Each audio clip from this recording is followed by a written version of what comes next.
Reservation వ్యతిరేక ఉద్యమం సరికాదు, సమాజాన్ని చీల్చే ప్రయత్నాలను అడ్డుకుంటాం. ఆర్ కృష్ణయ్య. రిజర్వేషన్లకు వ్యతిరేకంగా ఉద్యమాలు చేయడం సమాజాన్ని చీల్చే ప్రయత్నమని బీసీ సంక్షేమ సంఘం అధ్యక్షుడు ఎంపీ ఆర్ కృష్ణయ్య అన్నారు. బీసీ భవన్లో ఏర్పాటు చేసిన సమావేశంలో ఆర్ కృష్ణయ్య మాట్లాడుతూ ఢిల్లీలో జంతర్ మంతర్ వద్ద రిజర్వేషన్లకు వ్యతిరేకంగా జరిగిన ఆందోళనలను ఆయన తీవ్రంగా ఖండించారు.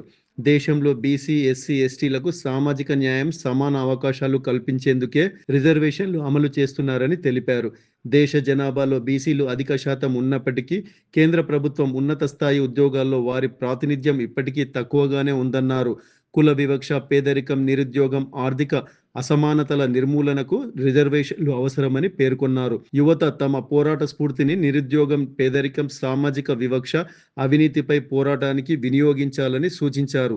రిజర్వేషన్లకు వ్యతిరేకంగా ఉద్యమాలు కొనసాగితే బీసీ, ఎస్సీ, ఎస్టీల ఆధ్వర్యంలో పెద్ద ఎత్తున ప్రతిఘటన ఉద్యమాలు చేపడతామని ఆర్ కృష్ణయ్య హెచ్చరించారు. ఎస్సీ, ఎస్టీ రిజర్వేషన్లను వ్యతిరేకిస్తూ నిన్న ఢిల్లీలో భారీ ధర్నా జరిపిండ్రు. అంతకుముందు కూడా 2 రోజులు 15 రోజుల కింద కూడా రిజర్వేషన్ల వ్యతిరేక ఫోరం తయారు చేసి పెద్ద ఎత్తున రిజర్వేషన్లను తొలగించాలి బీసీ, ఎస్సీ, ఎస్టీలకు అని చెప్పి కొందరు అగ్రకుల సోదరులు ఈ విధంగా ఉద్యమాలకు దిగడాన్ని మేము తీవ్రంగా ఖండిస్తున్నాం. ఈ వైఖరి మార్చుకోవాలని చెప్పి హెచ్చరిస్తున్నాం. స్వతంత్రం రాగా ఈ దేశంలో కులం పునాదుల మీద ఈ సమాజం నిర్మాణం జరిగింది. కులంతోటే పేదరికం వచ్చింది, దరిద్రం వచ్చింది, అసమానతలు వచ్చినాయి. దీన్ని నిర్మూలించాలని రిజర్వేషన్లు పెట్టారు. కాబట్టి భారతీయ సమాజంలో అసమానతలు పోవాలి, అందరూ సబ్కా సాత్ సబ్కా వికాస్ అని ఒకవైపు ప్రధానమంత్రి దేశాన్ని ముందుకు తీసుకుపోనీకి ట్రై చేస్తున్నాడు.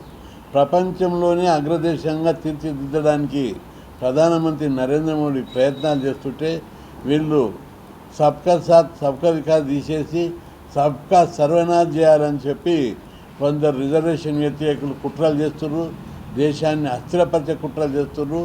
ఈ వైఖరి మార్చుకోకపోతే ప్రతిఘటన ఉద్యమం తప్పదని హెచ్చరిస్తున్నారు. రిజర్వేషన్ ఎవరు ఇచ్చే బిచ్చం కాదు, అది రాజ్యాంగబద్ధమైన హక్కు. ఇది సమాజం మీద ప్రజాస్వామ్యం లోపల అన్ని కులాలకు, అన్ని సామాజిక వర్గాలకు వారి జనాభా ప్రకారం వారికి వాటా ఇవ్వాలి. స్వతంత్రం కంటే 1000 సంవత్సరాలు ఈ సమాజ సంపద సృష్టించారు, సమాజాన్ని ముందుకు తీసుకొచ్చారు. ఈరోజు సమాజం లోపల కొత్త కొత్త మార్పులు, కంప్యూటర్ యుగం వచ్చింది. ఈ కంప్యూటర్ యుగంలో కూడా అసమానతలు అనేది మంచిది కాదు. దీని మీద రిజర్వేషన్ వ్యతిరేకులు తమ వైఖరి మార్చుకోకపోతే తీవ్ర ప్రతిఘటన వస్తుందని చెప్పి హెచ్చరిస్తున్నాం. ఒట్టిగా వదిలిపెట్టాం. గతం లోపల 1986 లోపల రిజర్వేషన్ వ్యతిరేక ఉద్యమం చేశారు. ఎన్టీ రామారావు 44% బీసీ రిజర్వేషన్లను పెంచితే అప్పుడు చాలామంది వ్యతిరేకం చేశారు. అప్పుడు మేము సమసంగ్రామ పరిషత్ ఏర్పాటు చేసి ప్రతిఘటన ఉద్యమం చేస్తే క్యాంపస్ ఖాళీ అయిపోయింది. అందరు పోయి రెడ్డి హాస్టల్లో, వైశ్య హాస్టల్లో, వివి హాస్టల్లో దాచుకున్నాం. అదేవిధంగా 1990లో మండల్ కమిషన్ను వ్యతిరేకిస్తూ దేశవ్యాప్తంగా ఉద్యమం వస్తే మన రాష్ట్రంలో కూడా ఉద్యమం వచ్చింది.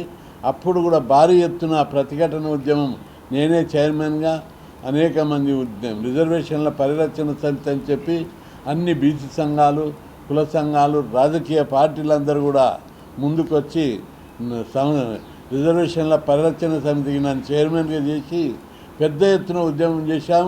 3 సార్లు బంద్ జరిపారు, రాష్ట్ర బంద్. అట్లాంటి బంద్ చరిత్రలు ఇంతవరకు జరగలేదు. 1986లో కూడా సమసంగ్రామ పరిషత్ అప్పుడు హైకోర్టు కొట్టేసినప్పుడు, రిజర్వేషన్ల ఉద్యమంలో వైలెన్స్ అయినప్పుడు 2 సార్లు బంద్ జరిపాము. అప్పుడు కూడా రాష్ట్రం అంతా స్తంభించిపోయింది. ఈ విధంగా రిజర్వేషన్ వ్యతిరేకులు చేసిన ప్రయత్నాలను ప్రతిసారి తిప్పికొట్టినాం. ఇప్పుడు కూడా దేశం లెక్కన జరిగితే అక్కడ కూడా పోయి తెలంగాణ నుంచి, ఆంధ్రప్రదేశ్ నుంచి